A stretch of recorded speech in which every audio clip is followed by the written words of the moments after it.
What's up everybody, once again my name is Matt and welcome back to Let's Play The Legend of Zelda Majora's Mask 3D. In the last episode we explored the ancient castle of Ikana, fought the king, and learned the Elegy of Emptiness. In this episode, well, we're gonna start making our way towards the next temple, but before we do that, very quickly I'd like to go back to Clocktown and pick something up, since there is an item that will give us unlimited magic. And let's just say we will be using magic a lot in the next temple, so this will definitely come in handy. It is going to cost us like 200 rupees, which seems like a lot, I know, but I think it'll be well worth the price. So, let's head over to the milk bar real quick, and I do actually need to make it past 10 p.m. since obviously if we go into the milk bar now, they will not serve us. So let's fast forward time real quick, and yes, believe it or not, the item that we are going to get is a special kind of milk. So there we go. Let me just quickly grab my Romani's mask, and now we should be able to get inside. Ah, you are a member. Please come in. Don't mind if I do. So yeah, obviously we've been here a couple of times, but we've never actually bought anything. So what do you say we go and talk to the bartender? Welcome. Alright, so let's have a drink. What'll it be? We're gonna get the Chateau Romani. And there we go. Our bottle is filled with Chateau Romani. Drink it to replenish all of your magic power and make it last. Swirl it around with your tongue to enjoy its flavor to the fullest. Its effects will last until you travel back in time. Yeah, so how do you like that? If we drink this, we will have unlimited magic until we reset time, which is pretty dang awesome. Now, I could drink this now, but you know what? I think I'll wait until we go inside the next temple. Speaking of which, we should probably start heading there now. So let's play the Song of Soaring again, and this time, we're gonna go right back to Ikana Canyon. That way, we can make our way to Stone Tower Temple. And, this is where it's gonna get fun, because I don't think a lot of people like climbing Stone Tower to get to the temple, because I think a lot of people find it kind of confusing, and it is very, very tedious. You'll know why in like a second once we get over there. So, let's make our way up to the right, and you'll find this hill, and this will take us directly to the Stone Tower area. So let's just head through here, and well, guess what? Here we are at Stone Tower, and right at the top is the entrance to Stone Tower Temple. But unfortunately for us, we start out at the very bottom, so we need to climb this entire tower. And the way you do that is by stepping on these switches and moving these giant stone blocks. But you do need to step on the switches in a particular order. So first things first, let's actually grab our hookshot, and we'll also need our Goron mask and our Zora mask.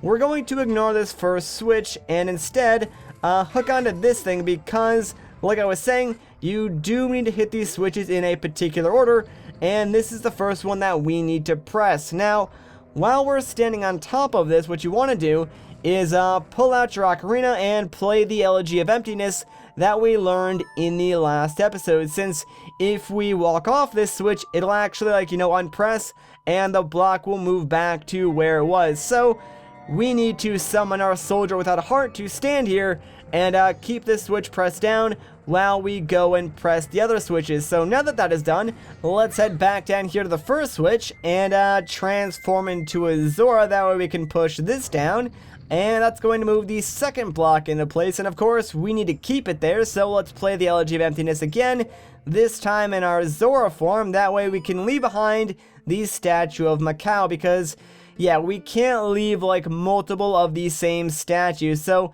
if I played the Elegy of Emptiness again as Link, it would actually just move the Link statue over here. So you gotta make sure you do it in a different form. And this is what the Macau statue looks like. Kinda creepy. He does have his guitar and like that weird tattoo on his arm, but obviously he looks kinda soulless and dead, which is a little off-putting. But we're gonna leave him behind and actually keep scaling the tower now, because the third switch for this area that we need to press down is right up here. So let's just press this switch down as a Goron, And that should complete this section of Stone Tower, and we can move on to the next section. So again, let's just play the Elegy of Emptiness. And yes, this is the reason why it's so repetitive and why not a lot of people like this. Plus, it can be kind of confusing if you don't know like which order to press the switches in. But since I do know the order, it really shouldn't take us that long. But here is Darmani's statue. Looks kind of weird. You can see like the giant scar on his stomach from, you know, I'm assuming when he died. But other than that, yeah, it's kind of weird. Like, he has really small legs and feet. Not really sure why that is, but whatever, not a big deal. So now that all the switches are pressed, obviously we have this nice little bridge we can use to reach this next area of Stone Tower and keep going upwards, which is exactly what we're going to do, because guess what? Here is our next set of switches. Now, that's the first one.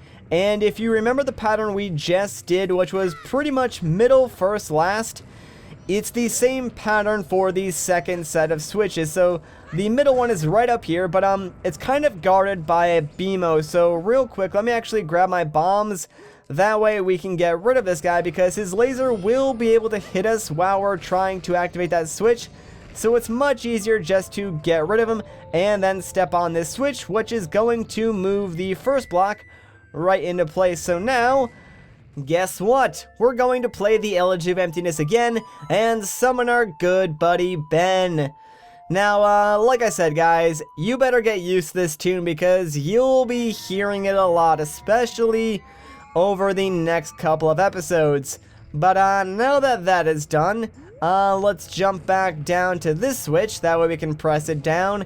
And I should mention that at this point, you really don't want to fall off the tower, because if you do, you'll pretty much have to redo everything up to this point, which would really stink. So try not and fall off. It is pretty easy to stay on the tower though. Just don't get knocked off by like one of the bats or these annoying boulders that are, you know, rolling about. Anyways, there is our second switch pressed down. So now all we gotta do is go all the way up to the third switch and we should be good to go. So I think I should be able to hit the target from here. Yeah, there we go, perfect. And the last one should be right to my left. Ah, yes, there it is. And where's the last switch? There we go. Alright, so let's transform into a Goron. That's gonna move this last block into place. And as soon as we play the elegy one more time, that'll lock it there and we'll be able to cross over to the next section of Stone Tower. So yeah, thankfully that second section didn't really take us too long, and now we're moving on to the third and final section, which really isn't that long at all. So the main thing though is actually climbing up to where the next set of blocks actually is. So let's use our newly opened up path to jump across to the next section. And now we're pretty much just going to use our hookshot to scale the rest of the tower pretty much, because we'll be able to go all the way to the top of the tower, and the only thing that we'll need to do once we get up there is just move some blocks to get across. So make sure you get right up to the edge over here and not in the way of the boulders, because they will knock you off. But you want to make sure you're close enough to latch onto this target.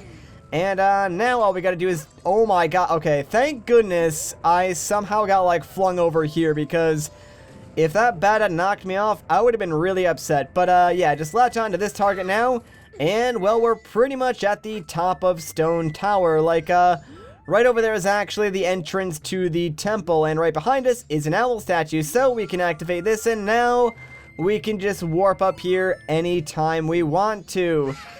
So now that that is done, we might as well start making our way across to the entrance of the temple. Now, there is something you can do to sort of glitch out the game. So if you don't want to play the Elegy of Emptiness like 3 times, what you can do is stand on this switch, play the Elegy of Emptiness to hold it down. Then what you can do is go on that first block that moved, play the Elegy of Emptiness again in your same form, and that block will actually go right back over to the temple, and you won't need to play it like in the correct order or 3 times to create the bridge. Although doing that, obviously you won't have a way back unless you teleport, so I think I'm just going to, you know, do the bridge the normal way. That way we can jump back whenever I feel like it. So, let's again play the elegy on this switch. So, the pattern for this area is actually the right switch, the left switch, and then the middle switch. If you do it in that way, it'll perfectly create the bridge you need to get across and make your way into the temple. So, there we go. Second block down and in place. Now, let's just get the third one as a Goron.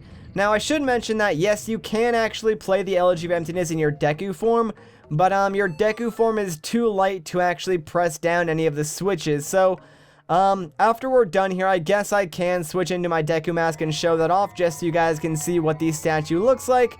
But there's really no place to use it except for some designated areas inside the temple itself. But there we go. The bridge has been built. So, if you guys are wondering, real quick, let me grab my Deku Mask. And, I'll play the Elegy of Emptiness again. That way we can see what our statue looks like. It might be kind of surprising, actually. So, here we go. Let's do this. And I promise this will be the last time that I play the Elegy of Emptiness in this episode. Alright, so what does our Deku Scrub statue look like? Well, it actually kinda looks like us, honestly, although the body's a little bit smaller. It's actually kind of adorable, but yeah, that's what it looks like. Anyways, though, now that we are at the top of the tower and the way to the temple has been opened up, I think this is a good spot to end off the video. So if you guys enjoyed this part, a like rating would be greatly appreciated. If you want to see more, consider subscribing. But once again, guys, my name is Matt. Thank you so much for watching, and I'll catch you in the next one.